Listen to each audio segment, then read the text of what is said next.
La Odisea, Homero, continuación. Se convirtió en unos instantes en un hombre fuerte y valiente. No olvidaré jamás que me has tratado como a un hijo, y rogó a la diosa que consintiera en quedarse algún tiempo en el palacio y que aceptase un magnífico regalo. Pero Atenas se alejó y no quiso llevarse ningún presente. Los pretendientes de la reina habían terminado su festín sin advertir la breve permanencia del extranjero en el palacio, y hacían entonar para su recreo a un rapsoda el poema del sitio de Troya y del regreso feliz de los combatientes. Penélope, que desde sus habitaciones oyó la canción del rapsoda, bajó a la sala del festín, impulsada por su corazón. Se detuvo llorando en el umbral y dijo al que cantaba: «No cantes, canción tan engañadora. ¿Por qué te refieres al regreso de los guerreros de Troya, si mi esposo Ulises, el prudente, no ha vuelto?»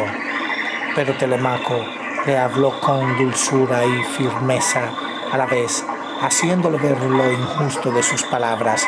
Después, con energía voz, dijo a los pretendientes: «No hagan más ruido por esta noche. Mañana nos reuniremos en el consejo y trataremos los más graves asuntos. Es preciso que sepa si piensan seguir viviendo y gastando mi caudal, o si me está permitido ser rey de mi país y amo de mi casa». Estas palabras sorprendieron a los pretendientes, que creían siempre tener que luchar con un niño y ahora se veían frente a un hombre. Se mordieron los labios y trataron de responder con indignación, pero Telemaco no les hizo caso, les volvió la espalda y se fue a dormir. Apenas rompió el alba, se vistió ciño su fuerte espada, tomó en la mano su lanza de bronce y, seguido de 2 de sus perros, ordenó a sus heraldos que convocaran al consejo, y él mismo se dirigió al lugar donde la sesión debía celebrarse. No se había convocado el consejo en Ítaca desde que Ulises la abandonara, y en verdad la arrogante actitud de Telemaco demostraba que era un valiente el que lo convocaba ahora.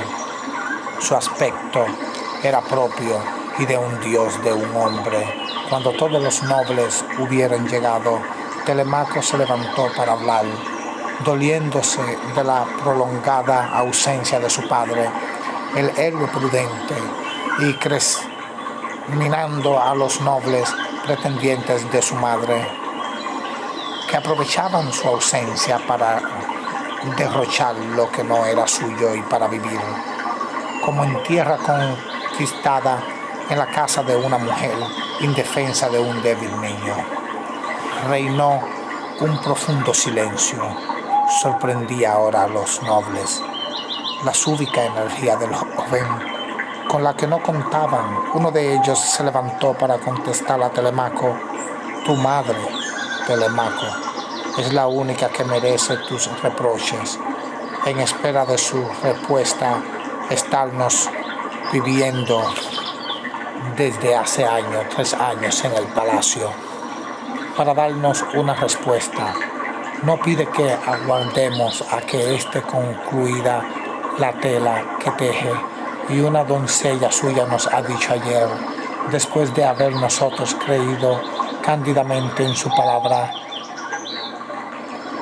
que de noche deshace lo que de día teje. Ahora ya no puedo engañarnos, pues conocemos su ardid.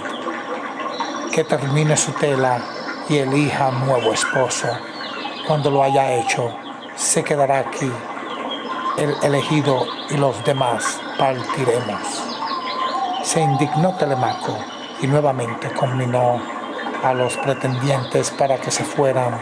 «Si no hacen lo que es de justicia», dijo por último el joven, «los dioses castigarán vuestra infamia». En aquel momento aparecieron volando 2 águilas, que lanzándose una contra otra, empezaron a pelearse, hiriéndose fieramente en la cabeza y en el cuello. Al verlas dijo un anciano: he aquí un presagio cierto que Ulises volverá, y de que una grave tempestad amenaza a los que aspiran a la mano de Penélope. Pero los pretendientes se rieron de la predicción del viejo y le aseguraron que Ulises tenía que estar muerto después de una ausencia de tantos años, hasta que Penélope no decida a casarse con uno de nosotros. No nos volveremos del palacio, dijeron a Telemaco. Entonces el joven les aseguró que se embarcaría para ir en busca de su padre, pero ellos se rieron de él, y solo Mentor tuvo la nobleza de mostrarse partidario del príncipe, y fue preciso disolver el consejo. 11ª parte. Telemaco. Mientras los nobles volvían a sus interminables y dispendiosas fiestas, Telemaco se dirigió a la orilla del mar. Se arrodilló en la playa y dijo: bien comprendo que eres un dios, oh extranjero, que ayer me hablaste con tanta bondad. Apiádate ahora de mí, y ya que solo a ti puedo pedir ayuda, dime cómo me embarcaré para ir en busca de mi padre. Y la diosa Atena volvió a aparecérsele. Ten valor, le dijo. Vuelve al palacio y prepara abundantes provisiones para el viaje. Yo te daré el mejor navío de Ítaca y una tripulación de hombres valientes y fieles. Volvió Telemaco al palacio con el corazón lleno de desbordante alegría. Los pretendientes de la reina, que como de costumbre se hallaban ocupados en los preparativos de una gran fiesta, empezaron a burlarse de él. Dijeron unos: ahí tiene el orgulloso Telemaco, que se encoleriza contra nosotros, y otros: así que este es el jovenzuelo que quiere destruirnos. Que se vaya, añadió un joven. Entonces podremos repartirnos entre todos sus riquezas, porque seguro que si se ve no volverá. Como no ha vuelto su padre, entonces el palacio y el reino serán de aquel de nosotros que se case con Penélope. El joven hizo como que no les había oído y siguió su camino. Se dirigió apresurado a la cámara donde se guardaban desde la patria de Ulises los tesoros del rey, y en la que había grandes montones de oro y de cobre, numerosas cajas repletas de ricas vestiduras y ropajes finísimos, y una gran cantidad de tóneles de vino centenario para preservar aquel lugar de la codicia de los pretendientes de la reina. Las puertas de la estancia permanecían cerradas de día y de noche. La nodriza de Telemaco, una bondadosa viejeciata, guardaba las puertas y las llaves. Y dijo Telemaco a la nodriza: esta noche voy a salir mar adentro en busca de mi padre. Prepara una buena cantidad de trigo y de vino para el viaje, y cuando mi madre se retire a descansar a su estancia, lo llevaremos todo a la nave. Tu padre ha muerto, hijo mío, replicó la nodriza, derramando abundantes lágrimas.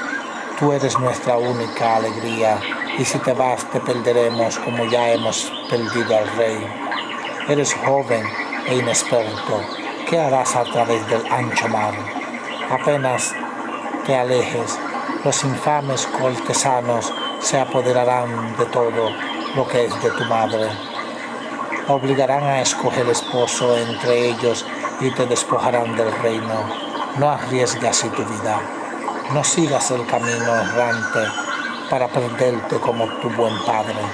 Pero Telemaco dio ánimos a la nodriza, asegurándole que la diosa Atena le había aconsejado que se alejara de su país en busca del héroe.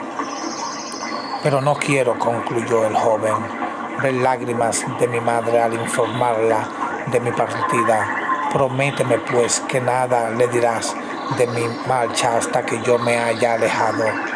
Sumisa la nodriza prometió obedecer a su joven amo y juntos comenzaron los preparativos del viaje. Prepararon trigo y vino y llamaron hombres que los condujeran al barco que había buscado la diosa Atena. Cuando la noche envolvió a la tierra en su manto negro, la diosa envió un profundo sueño sobre los pretendientes de la reina y después fue a buscar a Telemaco al palacio y lo condujo hasta la nave. También Atenas subió a la nave y se sentó junto a Telemaco. Un viento favorable hinchaba las velas y durante toda la larga noche la travesía fue del todo feliz. Apenas rompió el día, divisaron una isla en la cual desembarcaron Atenas y Telemaco. Sus habitantes recibieron muy bien a los navegantes, pero no supieron darles noticias de Ulises, del que nada sabían desde el fin de la guerra de Troya hace ya muchos años.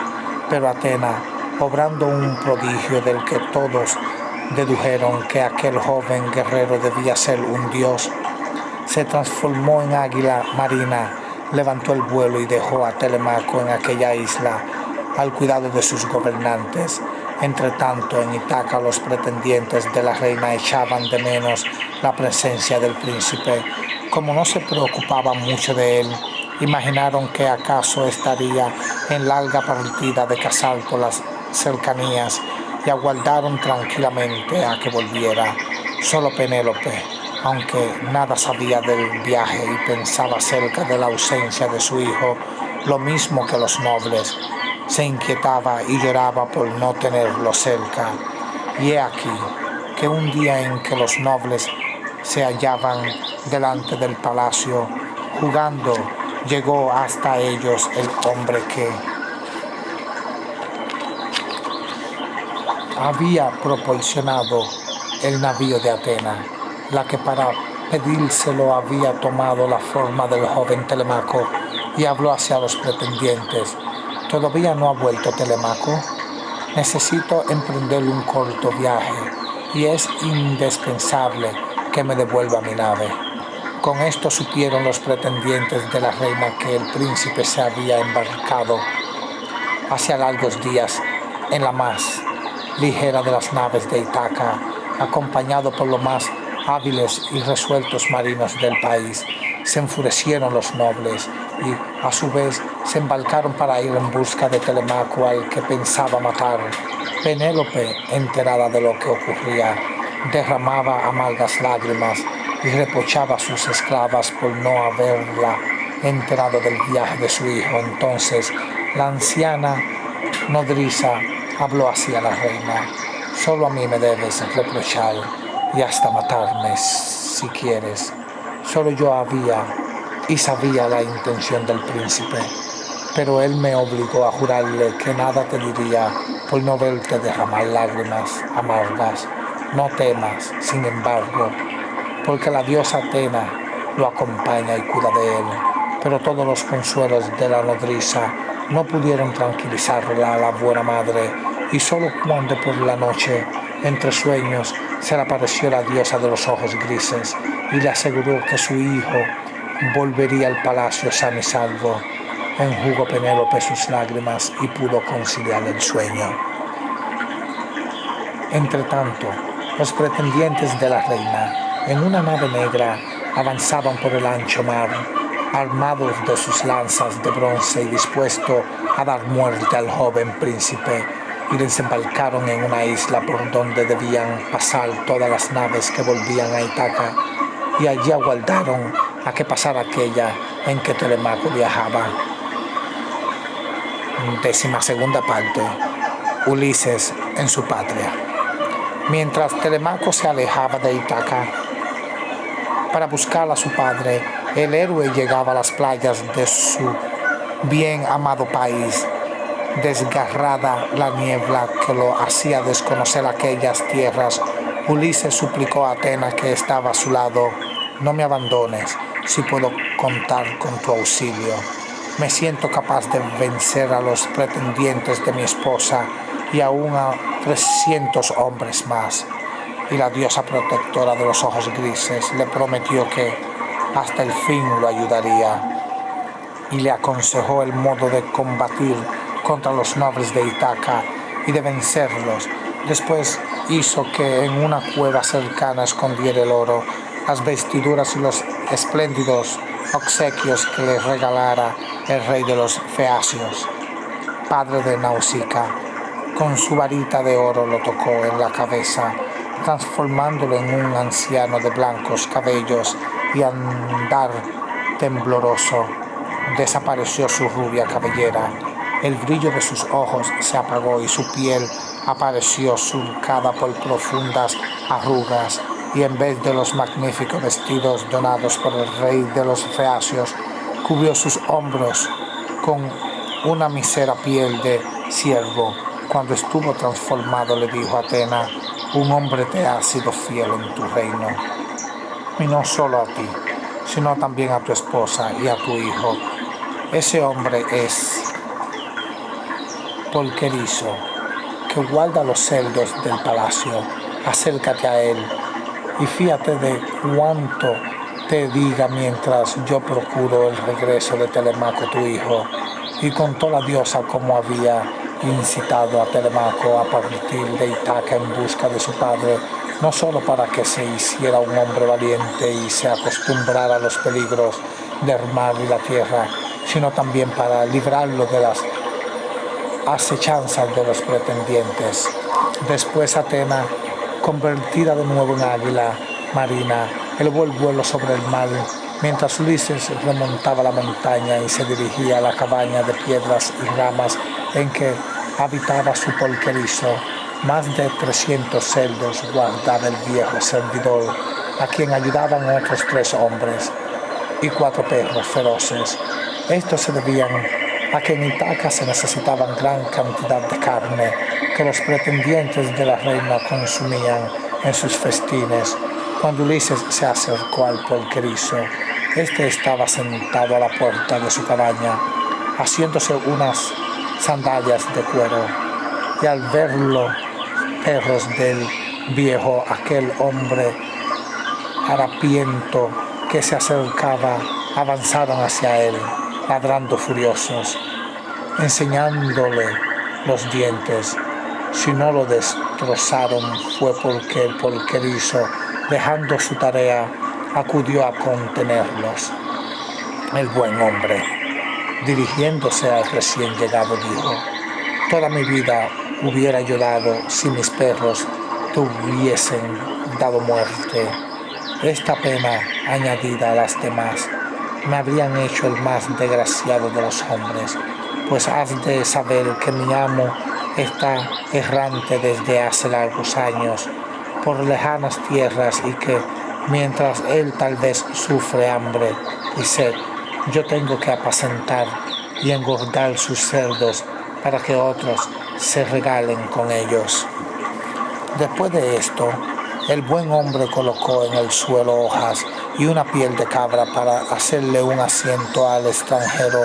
Luego mató 2 lechones, asándolos y regalándolo con ellos a Ulises. Y a este manjar añadió una copa de vino tan dulce como la miel. Mientras comía, el Polqueriso contaba a Ulises las conductas pérfidas de los pretendientes de la reina y sus abusos en el palacio. Entonces Ulises dijo al buen hombre: ¿por qué no me dices el nombre de tu amo? Yo que he viajado por tierras y por mares, ¿acaso lo conozca? Y contestó el anciano: no quiero decirte el nombre de mi amo, que sin duda ha muerto, pues cuantos llegan a Ítaca cuentan que le han ocurrido las historias más raras, y mi esposa, al escucharlas, derrama abundantes lágrimas. Todas esas historias son falsas, y tú, lo mismo que los otros, inventarías lo que mejor te placiera con tal de obedecer el favor de mi ama. Ulises contestó: no me digas el nombre de tu amo si no quieres, pero yo te juro que volverás a verlo, y ello no tardará, porque será antes de que llegue la luna nueva. Todo el día permaneció Ulises en la cabaña de su servidor, el buen hombre, Cuando los otros polquerizos llegaron a la cabaña, dio un festín en el que ofreció lo mejor que tenía a su huésped. Como la noche era tempestuosa y caía una fuerte lluvia, el polquerizo hizo un lecho en el que el desconocido pudiera dormir. Después, desafiando la tormenta, salió a vigilar a los cerdos y el héroe comprendió que aún tenía en su país un fiel servidor. Entretanto, llegaba Atena volando a la isla en que dejara al joven Telemaco. Le ordenó que partiera inmediatamente para Ítaca, y el príncipe abordó su nave y levantó anclas. Un viento favorable impulsó el navío con gran rapidez. Era noche cerrada cuando el barco pasó por delante de la isla en que los pretendientes de la reina guardaban el paso de la nave de Telemaco para matar al joven. Pero como la noche era oscura y Atenas envolvió al navío en una espesa niebla, los pretendientes no pudieron verlo. Siempre guiado por la diosa de los ojos grises, Telemaco desembarcó en la orilla más próxima a la cabaña del polquerizo. Con su lanza de bronce en la mano avanzó hacia la montaña. Ulises aguardaba a que el anciano le sirviera la comida matinal, cuando de pronto vio llegar hasta él un joven arrogante de ojos brillantes y apuesta figura. Antes de que llegara a la cabaña, dijo Ulises al polquerizo que estaba dentro: un hombre se acerca, pero sin duda es un amigo, pues tus perros, en vez de ladrar, saltan a su encuentro gozosos. Al oír el polquerizo estas palabras, salió corriendo de la cabaña, pues el gozo de sus perros le hacía comprender quién era el recién llegado. Al ver al príncipe empezó a derramar lágrimas de alegría. Lo condujo después a la cabaña y puso ante él los mejores manjares. Comió el príncipe con los polquerizos, y aunque Ulises estaba vestido de harapiento mendigo, Telemaco lo trató con bondad y cortesía, y Ulises no pudo dejar de sentir orgullo al ver los buenos sentimientos de su hijo. Partió el polquerizo enviando por el príncipe hacia el palacio para comunicar a la reina la feliz llegada del joven. En el entretanto, la diosa Atena, invisible para todo el que no fuera Ulises, hizo al héroe seña de que saliera a la cabaña. Una vez que estuvo Ulises solo con ella, le dijo: ya puedes decir a tu hijo quién eres. Lo tocó con su maravillosa varita, y de nuevo Ulises se convirtió en un hombre joven y fuerte, vestido con los magníficos trajes que le diera el rey de los Feacios, padre de Nausicaa. Tan hermoso estaba cuando entró en la cabaña de nuevo que el joven príncipe creyó que era un dios, pero el héroe lo sacó de su error diciendo: no soy un dios, soy tu padre, Telemaco. Soy Ulises, el que combatió 10 años ante los muertos y muros de Troya.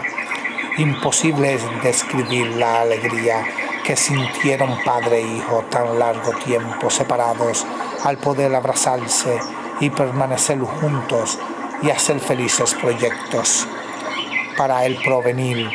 El primero de todo fue el modo de castigar a los nobles codiciosos y pérfidos. Nuevamente la diosa convirtió a Ulises en mendigo, y cuando el polquerizo llegó no advirtió cambio alguno. El pobre hombre venía tristísimo, pues los nobles furiosos al ver que Telemaco en su regreso a Ítaca había escapado a su fiera venganza, habían regresado a su vez jurando darle muerte apenas lo vieran. Al oír estas palabras, Telemaco y Ulises se miraron y sonrieron. A la mañana siguiente, Telemaco partió para el palacio. Voy a ver a mi madre, dijo al polquerizo. Conduce tú a este mendigo a la ciudad para que allí le socorran. Y Ulises asintió, fingiendo siempre su papel de mendigo. Cuando llegó Telemaco a la ciudad, la primera persona a quien allí vio fue a su anciana nodriza, la buena mujer. Se echó a llorar de alegría, pues había pensado que jamás volvería a verlo. La reina, al oír su voz, bajó al vestíbulo y Bañada también en lágrimas, lo besó y abrazó tiernamente. Creí que jamás volvería a verte, dulce luz de mis ojos, dijo al joven príncipe. Acto seguido Telemaco se dirigió a la sala donde los pretendientes celebraban uno de sus acostumbrados festines. El príncipe no se dignó siquiera mirarlos y solo buscó a su amigo mentor para relatarle cuánto le había ocurrido. El fiel porquerizo, entre tanto, acompañaba a Ulises hasta la ciudad capital de su propio reino. Llevaba el héroe sus ropas harapientas y un zurrón destrozado colgado de un hombro. La gente que pasaba por su lado se burlaba de tanta miseria y él contenía su ira y seguía adelante. Así, sin que nadie lo reconociera, llegó Ulises a las puertas mismas del palacio. Allí, tomando el sol, tendido sobre el polvo, se hallaba el perro Argo, el que un día fuera orgullo de las jaurías del monarca y que ahora estaba decrépito, casi moribundo. Y este sí que reconoció a su amo, este sí que reconoció a Ulises.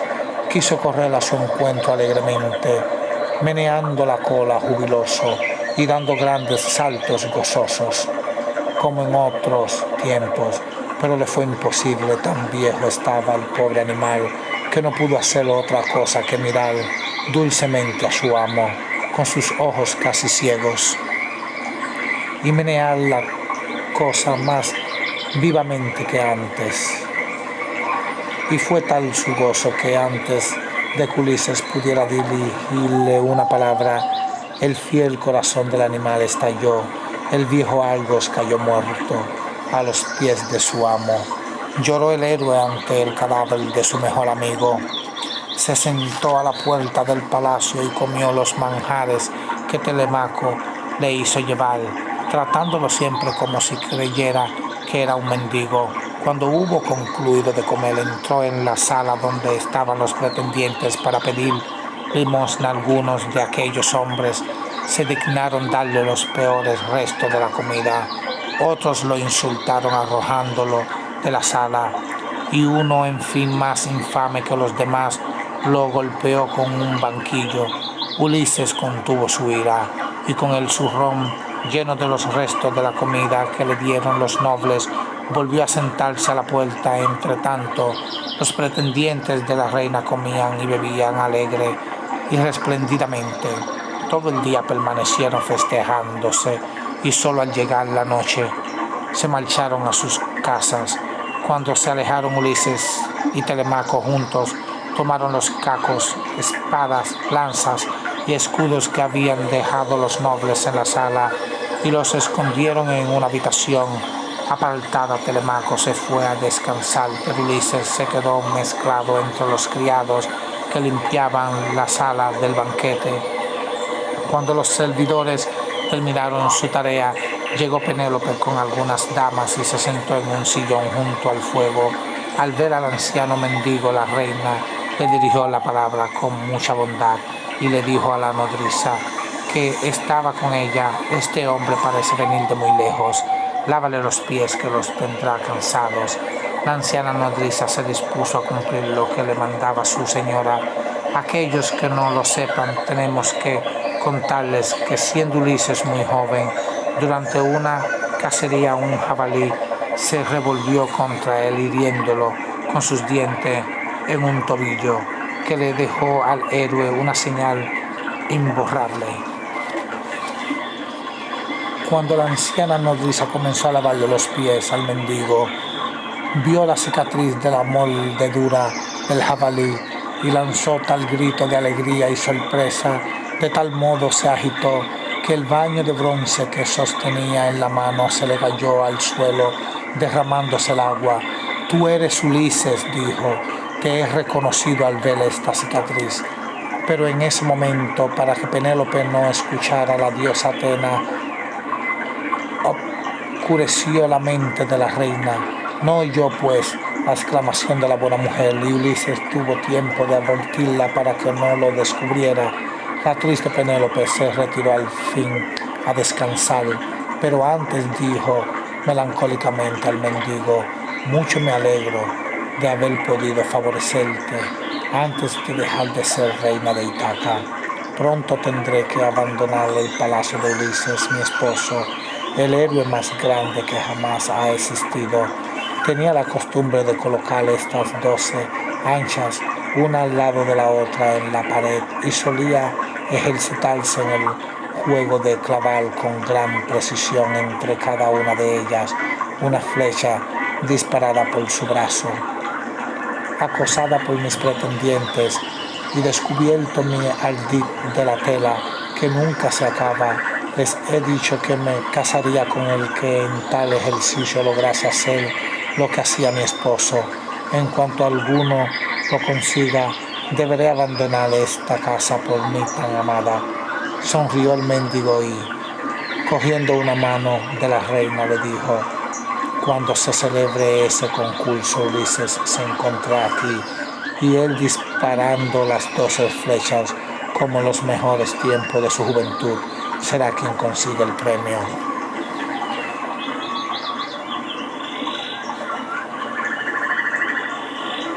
Deseó la reina que tales palabras fueran verdaderas, pero no pudo creerlas, y como tantas otras noches, en aquella víspera de su felicidad, humedecido la almohada de su lecho con las más amargas lágrimas, al llegar el siguiente día el mendigo misterioso no había abandonado aún el palacio.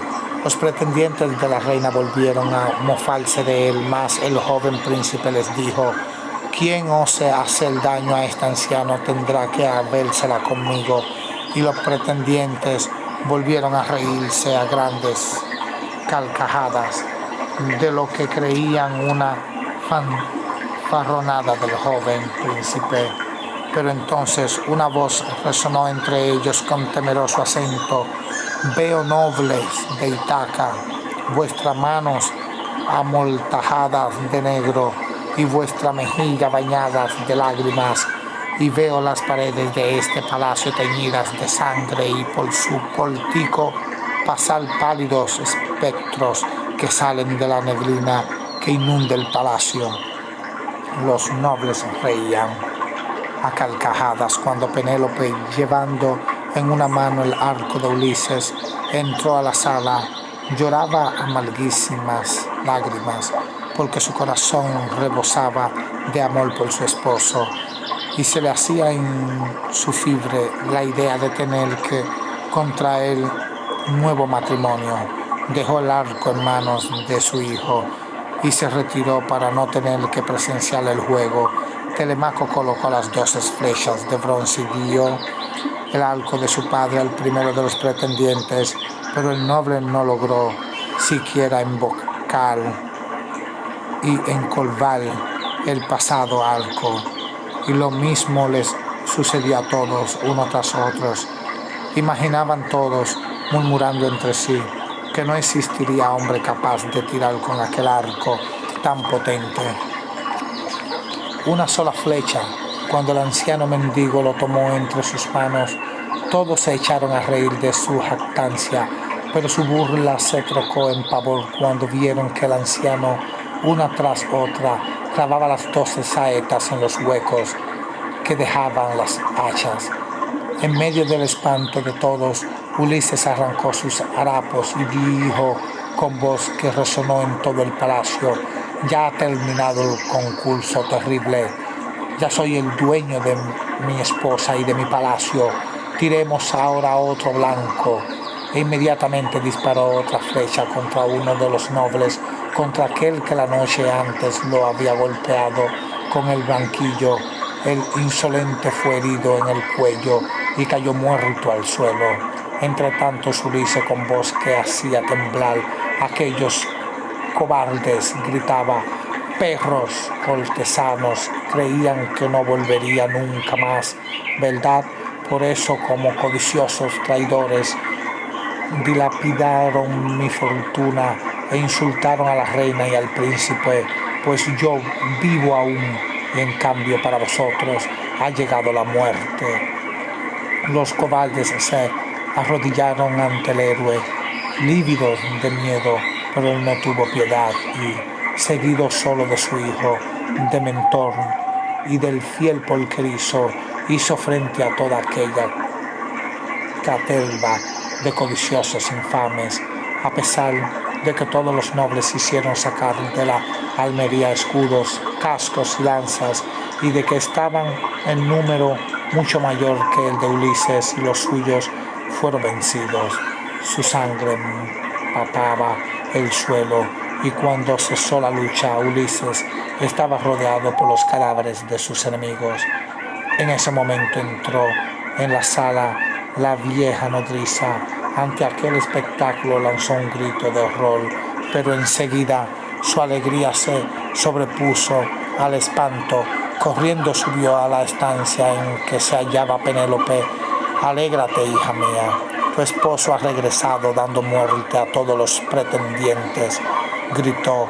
En un principio la infeliz reina creyó que la feliz noticia era demasiado buena como para ser cierta, pero no obstante bajó corriendo a la sala y vio a Ulises apoyado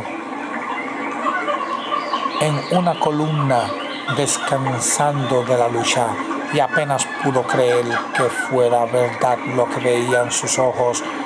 Como vacilara un instante no creyendo lo que veía, Telemaco tuvo que decirle: «Tan endurecido está tu corazón, madre mía, que ya no conoces a mi padre». Entonces sí que la reina vio y reconoció al héroe, a quien Atenas había devuelto su apariencia natural, tan bello como un dios que hubiese descendido a la tierra. Avanzó con paso rápido hacia su esposo y se abrazó a él durante largo rato, como el náufrago que, asido a una frágil tabla, llegaba a ver tierra y con ella el fin de sus sufrimientos. Así terminaron las raras aventuras de Ulises y su continuo errar por tierras y mares, iniciándose para siempre una felicidad bien merecida. Este ha sido el final de la Odisea de Homero, narrada por Elis Ezequiel Gastón. Sigue mi canal y comparte. No olvides activar la campanita.